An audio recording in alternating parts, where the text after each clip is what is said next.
At 8 o'clock he is telling, from 12 o'clock countries will be closed. Did he think about the persons who had gone to other states, who had gone to the relatives' house, who had gone for some personal work?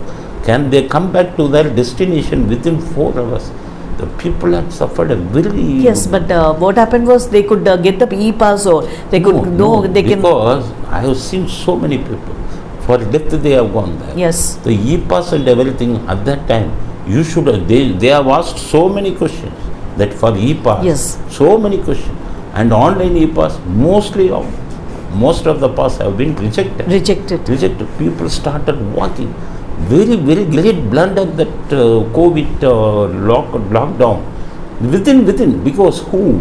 The World Health Organization has been instructing to people all over the world, to the government, all over the world, who has been giving instruction. If you want to close the country, give 3 to 5 days. You inform to the public that this is not a demonetization. Anytime you can close the country. You can tell that be careful, take all precautions, maintain your distance, and after 5 days after this, country will be closed. You make all the interim arrangement. This is how we should. This is who has been giving instruction. By surpassing all the instructions, and all of a sudden he has been telling from 12 o'clock country will be closed. How much suffering people have suffered, It's a very big blunder made by Modi as far as lockdown is concerned. Another very big blunder made by Modi is this demonetization. That is what Chidambaram has been arguing before the Supreme Court. Modi should not take such a hasty decision hereafter. So he should try to understand that these decisions should not be unilateral.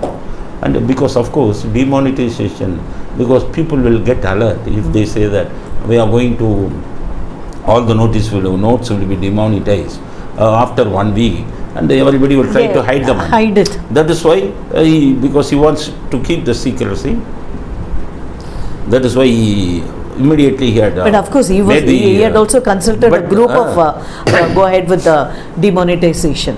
But in the case of demonetization, at least he can argue that no, how can I keep it, I want to keep it secret. Otherwise, people will... he wanted to do it only for terrorist money, but stoppage what about the lockdown? Was it a secret decision which has to be made all of a sudden? He had made so many, simply because he is our Prime Minister. Should hesitate to talk against him. Whoever is doing some blunder, we should criticize it. That is what Supreme Court says there. In the appointment of election commissioner, Modi government is doing blunder. By interfering in the appointment of Supreme Court judges, he is also doing a blunder, because that will create very dangerous trend to our country. He will become dictator. If he takes a Supreme Court, if he takes election commission in his hands, nothing will go smoothly in our country. So the citizen of India, the entire citizen of India, should make our objection on these two issues. Modi government, don't interfere in the appointment of judges. It is not your concern. It is not coming within your purview. Your purview is different. Judicial purview is different. But does the approval go to him? Yes. Prime Minister or the President? Appointment of judges? No. Because the oath is being read by the President. It was only Supreme Court Collegium has got the power. Yes. After Modi has come to power, he has taken to the control of the government. Most of the judges have been opposing right from the beginning.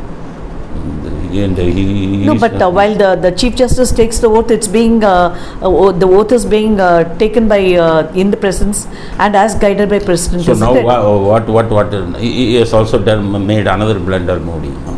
Now Chief Justice had been appointed according to the seniority. Yes. He is not a man of he is not a judge of Modi's choice. Okay. And while he was taking oath as the Chief Justice, Modi did not attend the function, for the simple reason that somebody has been appointed. Chandrachud. This is, Modi should not think that all the India is under his control. This is a democratic country. We have elected the Chief Prime Minister. His tenure should be over at the age of 75. He was born in 1950, 2024. and he will be reaching 75. 75 will be starting 2024. According to the rules and practice and customs of the BJP, he should not continue after 75. This rule was made applicable to Advani, yes, to Murali Manohar Joshi. It should the same rule should be made applicable to Modi also. So he should not continue. Somebody he should give, because Vajpayee was also there. He didn't interfere in judiciary. He didn't interfere in the appointment of election commission. He had appointed veteran scientist Abdul Kalam as the president.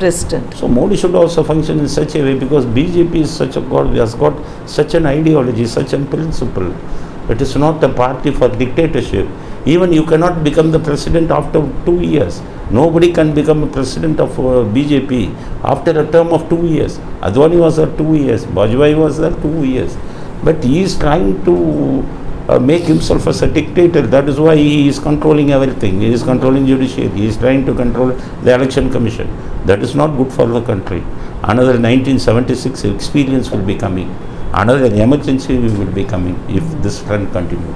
So we make as a political party, I make my strong objection to Modi for whatever he is doing against the constitution, against the judiciary, and he is not allowing the election commission to function impartially. That is why we should object to Modi, the act of Modi, because all the judges are speaking against the Modi, because stating that he has been delaying the appointment of judges.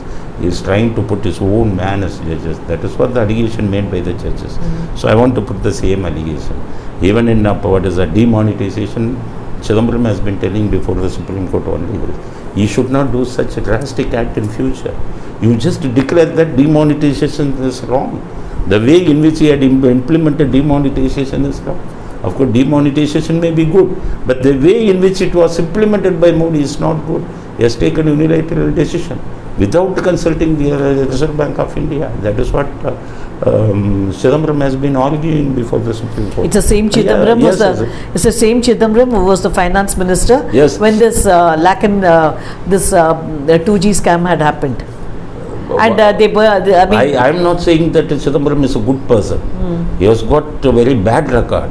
But here he is arguing as an advocate, not as a minister. But he is arguing the legal point. That is why I concur with these views.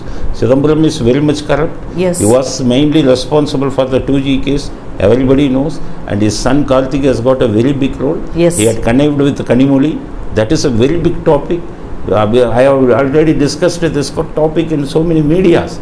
I am very much against the functioning of Chidambaram, and he will be thinking himself as a very big, intelligent person, and nobody is so much intelligent as he is. That is what he has been